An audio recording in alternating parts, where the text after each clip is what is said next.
This was not a decision driven by the Constitution. And despite what those justices in the majority said, this was not a decision driven by history. We need 2 additional pro-choice senators and a pro-choice House to codify Roe as federal law. And the fastest way to restore Roe is to pass a national law codifying Roe, which I will sign immediately upon its passage at my desk. That was President Joe Biden last Friday, prior to signing an executive order attempting to expand abortion access. What can the administration really do, and can Roe be codified into law, as Biden and others are suggesting? Joining me now to discuss this and more, professor of law at the University of Notre Dame and author of the book, What It Means to Be Human, The Case for the Body in Public Bioethics, Carter Snead. Carter, thanks for being here. I want to start with what President Biden said there. The fastest way to restore abortion is to codify Roe v. Wade, even with the votes, which currently the Senate does not have. Biden mentioned the Congress can pass a national law codifying Roe v. Wade after the decision by the Supreme Court. Would that withstand judicial review, Carter? Can you codify something into federal law once the Supreme Court has said there's no constitutional right to this? Well, the court basically said that the Constitution is neutral on the question of abortion, and therefore the matter of abortion should be sent to the political branches. Congress is, in principle at least, a body of limited powers. The powers are limited to those powers that are enumerated specifically in the Constitution. So the question would be, under what authority would Congress have the power to regulate the practice of medicine in every state in the country? And I suppose they would invoke the Commerce Clause for that proposition. They would argue that the provision and sale of abortions affects interstate commerce. And I could imagine that being challenged, and that would present a very serious and interesting legal question that the court has never addressed in the context of abortion. But one of the things that I think is telling about President Biden's remarks is, what would it even mean to codify Roe? There's a lot of disagreement about what Roe actually stands for. And the last time they tried to codify Roe, they couldn't even get all of the votes in their own caucus. Senator Manchin voted no.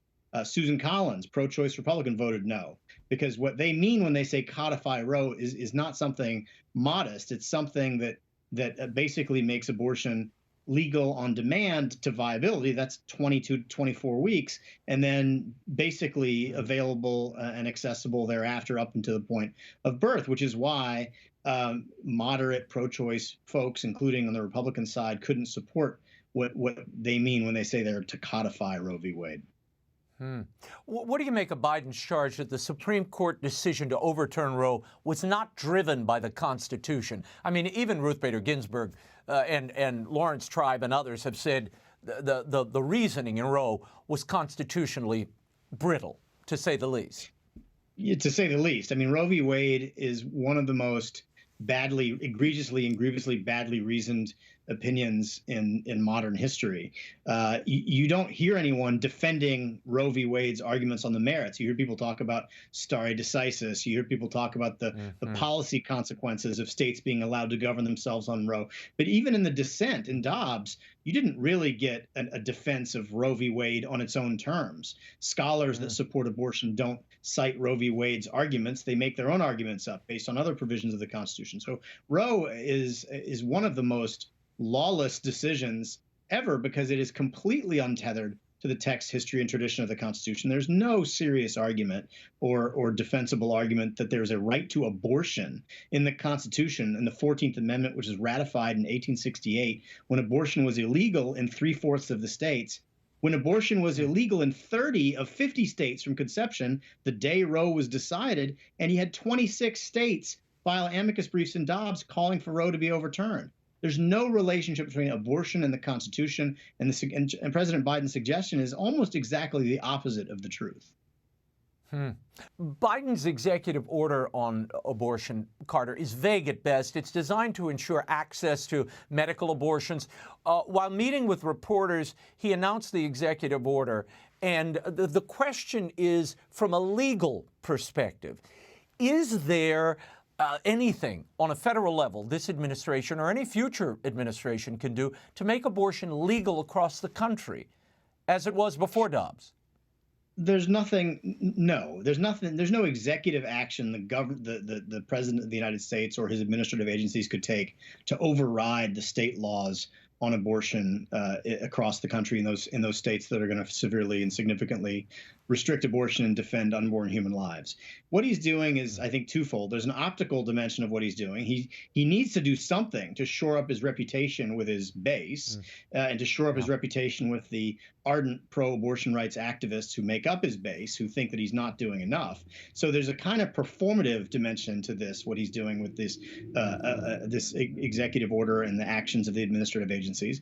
And then the agencies themselves are trying to use their authority under the statutes that they're meant to implement to try to promote abortion access. But their authority is limited by the statutes that they are trying to implement, right? So there's no federal statute that gives HHS the authority to promote abortion. To the contrary, we have laws that forbid federal involvement in abortion, the spending federal funds on abortion through the Hyde Amendment and related laws like that. What you're having, on the question of what you called medical abortions, abortion drugs, chemical abortions, the idea of people ordering drugs in the mail and having them delivered and self-administering those drugs. Well, states are, I think, within their authority to say you may not use these drugs in our borders. They may very well be within their authority to say you can't send them into our borders. There's actually a federal law called the Comstock Act, which makes it a federal crime to send abortion drugs through the mail. It's not been enforced recently, so far as I can tell, but it's part of a larger apparatus that was amended as recently as the mid-1990s. And so you have the FDA claiming things like, well, we've judged the first of the two abortion pills in the RU46 two-pill cocktail for abortion drugs. Right. We think that that's safe and efficacious for abortion. Well, and therefore states are preempted from disagreeing with that proposition. But when a state bans an abortion pill, it's not saying that it's not safe or effective to perform an abortion for a woman. It's saying it's an instrument of unjust and unlawful killing, and we don't want it within our borders. Imagine there was a drug approved just strictly for assisted suicide. It wouldn't mean that it would override the state laws of those states that have banned assisted suicide, that because the FDA says a drug is safe and effective for assisted suicide, although it's a funny kind of idea when you're talking about suicide, that would somehow override the state's authority. So I'm very skeptical that this will have any real bite. It will cause confusion. There'll be litigation, and eventually it'll have to be settled by the courts. But I'm skeptical that anything meaningful will happen. Yeah, when Dobbs came down, I thought we're going to be stuck in courts about this decision and the ramifications for decades. This is not going to end anytime soon. Senator Elizabeth Warren and 23 fellow Democrats have suggested using federal lands, Carter, in states that have abortion bans to set up abortion facilities, federal abortion facilities. There are also notions of setting up abortion ships. Now, according to a forthcoming paper in the Columbia Law Review, the authors argue that this idea could work because, quote, in theory, state abortion bans would not apply to those federal enclaves, so it would essentially be an island of federal jurisdiction in a state that otherwise bans abortion. Now, the Biden administration has said they're not currently looking at these ideas, although when asked, the Health and Human Services Secretary said every option's on the table. But wouldn't these individuals involved in this sort of federal island, they'd still have to cross into the state, right, and would be subject to the state laws coming and going? So there are two things I would notice. Well, three things. One is we need to remind ourselves who the Secretary of Health and Human Services is. He is an ardent abortion rights proponent from California. He was in his role as a state official in California, persecuted pro-life pregnancy centers. He promoted abortion. That was really what he was most known for. He doesn't have any special expertise in health policy or health care, and he was chosen because he's an abortion rights zealot.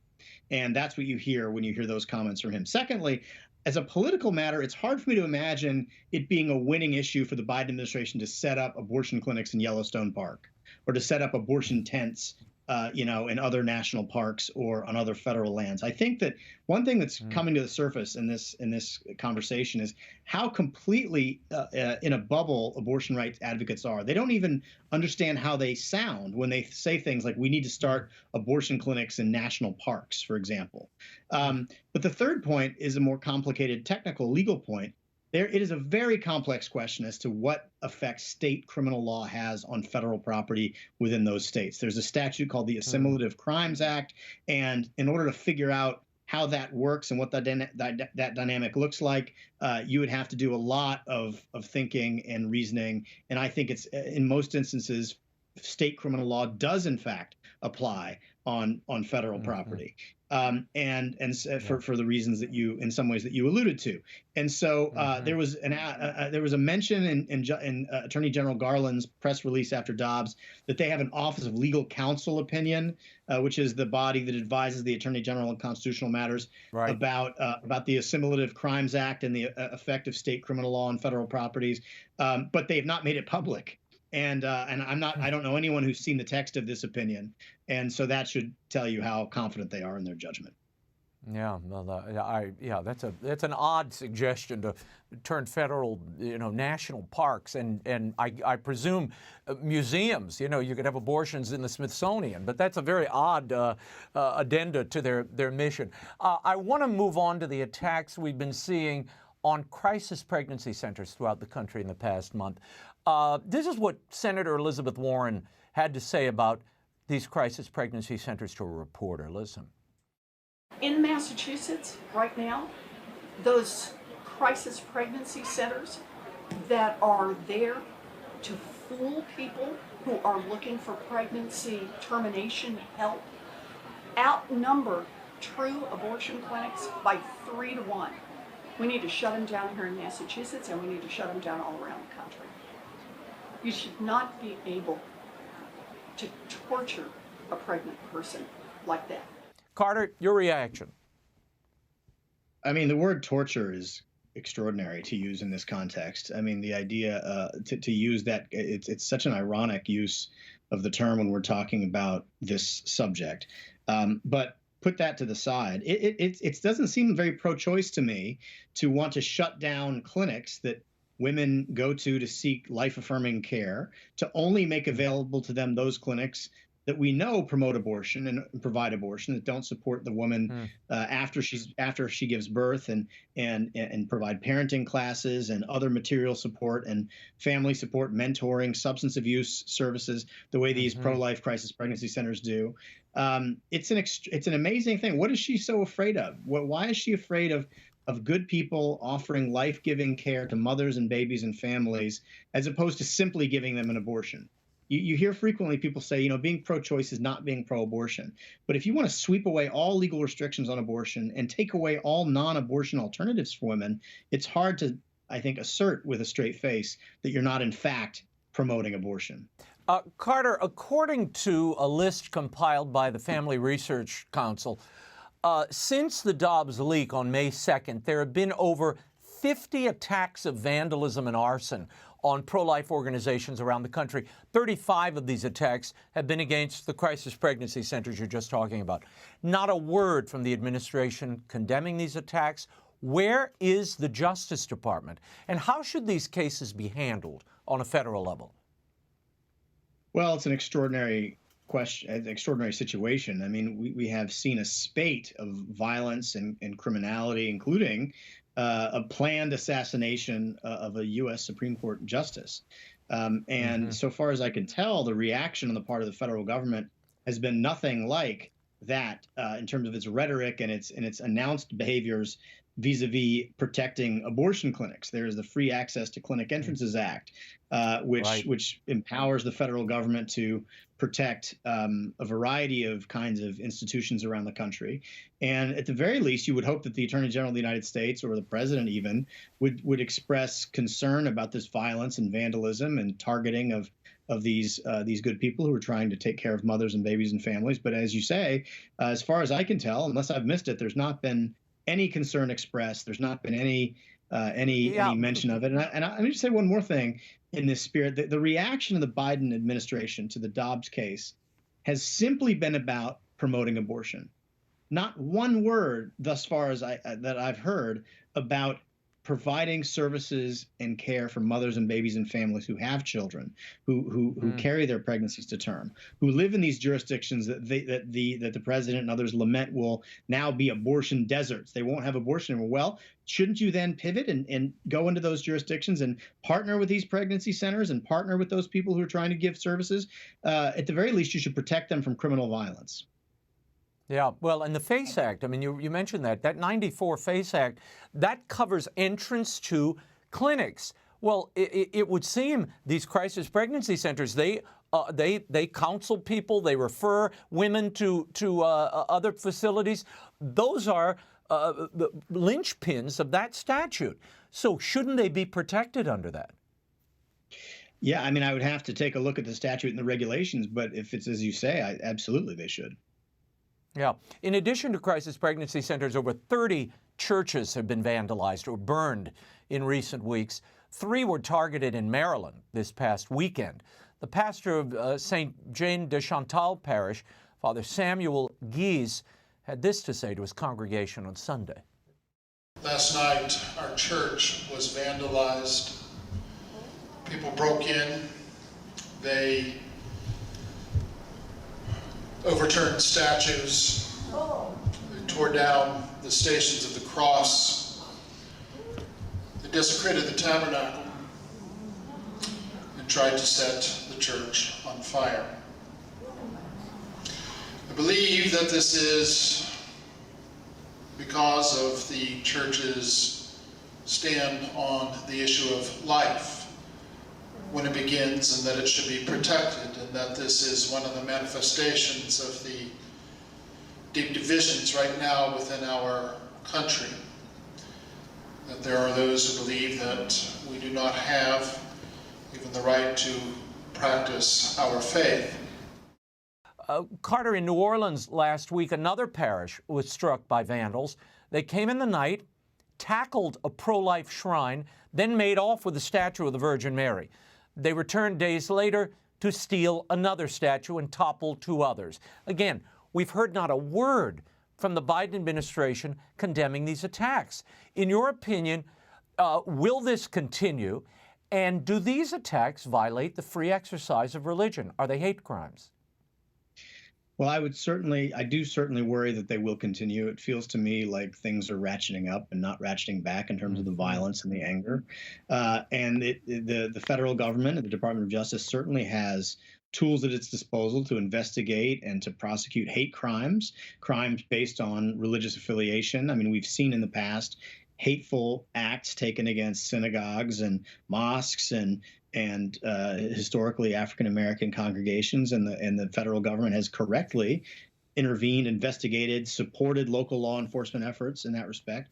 And it seems to me that this is an instance in which an intervention is required if they have the authority to do that under federal law. And it seems to me that they must. So in any event, I think I couldn't agree more wholeheartedly. This is a systematic targeting for vandalism and violence of people based on their religious beliefs, their religious practices, and their ethical beliefs that arise from their belief in how they what obligations they have to their neighbor and to one another. Yeah. Well, Carter, look, if the Justice Department looked the other way, when Supreme Court justices were having, in fact, colleagues of yours, were having their houses of worship, their children's schools published and targeted for violence, when that just receives a sort of blasé reaction, of course, these church attacks, they just brush them away and ignore them. But it's a big problem, and it's a nationwide one that does need addressing. I'll give you the last word. Yeah, I couldn't agree more. I would hope that this could be a moment at which Merrick Garland, who is, by reputation a serious person, could show some leadership and could look beyond partisan politics and to show that he actually is an independent-minded person and to take action necessary to try to respond to all of these acts of criminality and violence that we've been discussing. It is a shocking thing when you can't trust the Attorney General of the United States to enforce the law in an even-handed way based on ideology. Carter Snead, we will leave it there. What it means to be human, the case for the Body in Modern Bioethics by Carter Snead's available in bookstores everywhere. Thank you for being here. Thank you.